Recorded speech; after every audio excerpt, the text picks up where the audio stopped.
Institute of Oceanography, University of Gdańsk, from Poland. And I would like to skip the climate zone as I will talk about sea ice. At the beginning, I'd like to say why we actually study sea ice.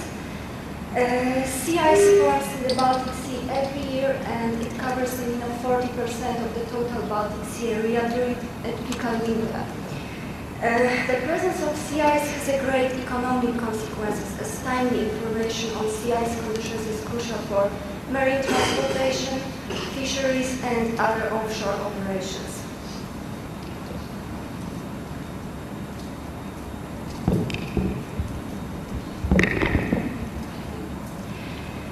Sea ice also plays a very important role in annual course of physical and ecological conditions in the basin. It has a strong impact on heat budget of the sea. It is also a habitat for many organisms living in the Baltic Sea. For example, presented here, ringed seal cannot breed without sea ice cover. Baltic sea ice is studied in many European institutions, and for example, sea ice charts are created by Finnish Ice Service and Swedish Meteorological and Hydrological Institute.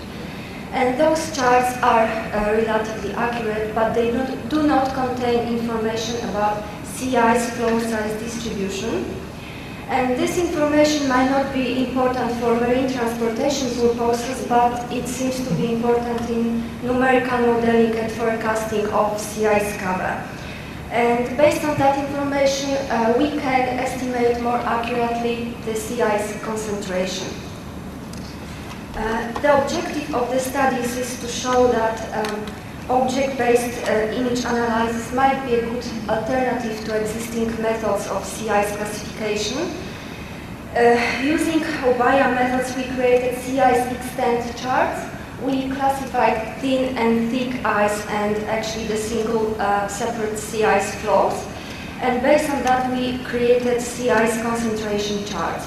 We presented here three situations,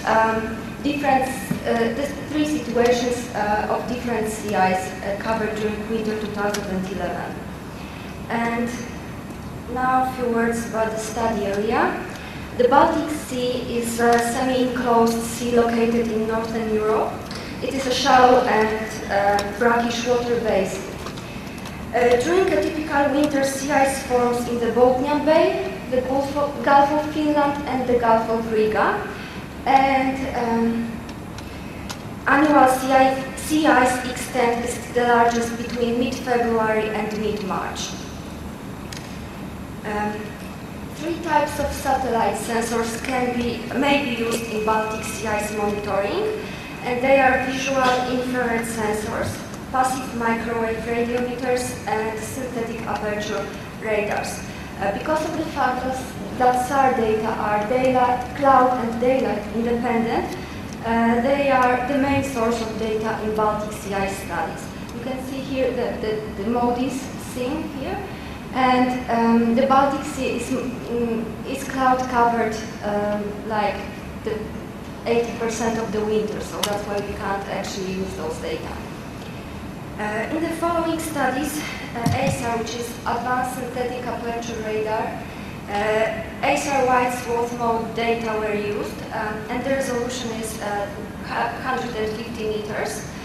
The data were downloaded from ESA from 2nd February until 9th of April 2011. In this paper we presented three scenes from 13th February, 24th February and 6th of April. And they are examples of different sea ice situations in the Baltic. SAR provides information about sea surface roughness, and pre-processing is a very important step in analyzing of radar data. As a first step, the data were georectified using geospatial data abstraction libraries, and they were georectified to Lambert azimuthal equarea projection. As a next step, they were calibrated, and the radiometric calibration was carried out based on formulas given by ESA. Unfortunately, the incidence angle influence cannot be completely eliminated during the calibration process, and I will say about it later. As a next step, as a speckle reduction filter, we used frost filter. The speckle, it's visible here. That's the effect. Is it called a salt and pepper effect? It's like white and dark spots on the picture. To detect edges, we used Sobel filter. And those two layers, the frost and Sobel filtered layers, were the input layers, and we used eCognition developer in the classification and segmentation process. The classification of sea ice was based mainly on texture features defined by Hardy. To separate sea ice and water, we used standard deviation and homogeneity. In general, sea ice is more heterogeneous than water. You can see the values here for the sea ice bath and for the water. But those two features, sea ice and water, can be easily misclassified if there is very rough water or very level ice. In classification of sea ice types, we also use the mean object value. As I said, ACER WSM data are not completely calibrated and are still influenced by the incidence angle. And you can see the water areas. It is mainly within the water areas. You can see the bright and the dark side. We can't remove that actually during the calibration. Therefore, we can't use the mean object value in separating sea ice from water. The clue of the classification was the multi-stage segmentation, and first we created large objects and we classified the main water areas, and then the rest were segmented and the smaller objects were created until the water which was within the sea ice was also classified. It could be 3, 4, or 5 steps.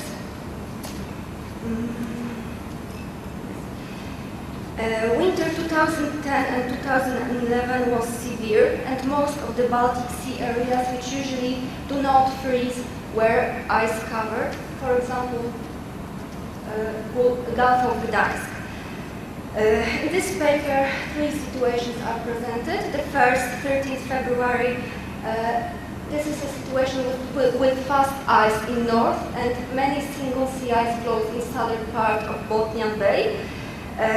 On 24th of February, there is a situation of growing sea ice cover, and there is lots of new ice in the south of the Baltic Sea.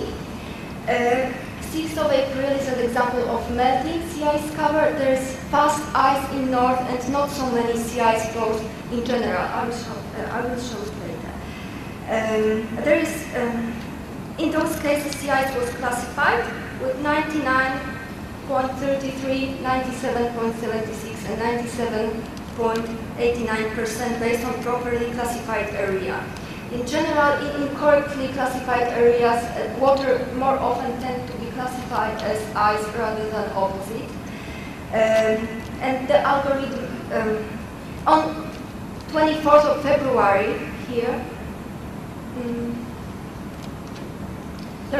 there was lots of new ice, which is also very homogeneous, and it was misclassified with water. And the algorithm still needs to be improved to deal better with those kind of situations. Nevertheless, the OBIA tends to better reflect border between sea ice and water than SMHI charts, and it is important in forecasting models, that information about the border. The classification of sea ice types was also based on multi-stage segmentation. In classification of sea ice types, we used also the mean object parameter. And the data were classified to separate thin ice and thick ice, and also to separate single sea ice flows. ice is the gray ice, and the white is the thick ice, and the flow within thin ice and water are here. What's the thin ice? Thin ice, at the beginning, thin ice is a new ice, or NILAS, based on WMO definitions. And new ice is ice composed of single crystals, which are only frozen together. The NILAS is an elastic crust of ice which can easily bend and swell on water. The NILAS can be covered by snow also. In the later stadium, when ice is already melting, it has many gaps, and it can be also water on the ice. It's on that picture. The results cannot be directly verified with sea ice charts published by Swedish Meteorological and Hydrological Institute, as the charts contain different sea ice classes. Nevertheless, similarities can be seen. That's the MODIS data, and you can also water here. That's the water class on the chart. That's the new ice class here, and also here. And you can see similarities. Sea ice concentration charts are created for hydrodynamic modeling purposes. Therefore, during creating sea ice concentration charts, we treated thin ice as water. It is because it can be easily destroyed when the weather conditions change rapidly. So that's why it's more often it's more water than the ice. And you can also see here in that area we have some water pixels on that map, and on the chart those areas were classified as open water and very open ice pack, which means the concentration from 0 to 20%, and we actually have the single pixels, so we can't get that information from the chart. Concluding, SAR data are the most suitable data for the Baltic Sea ice studies.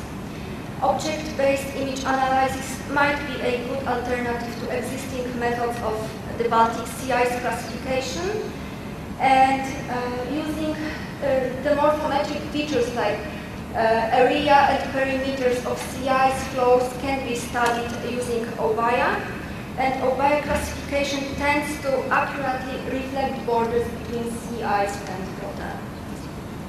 Thank you.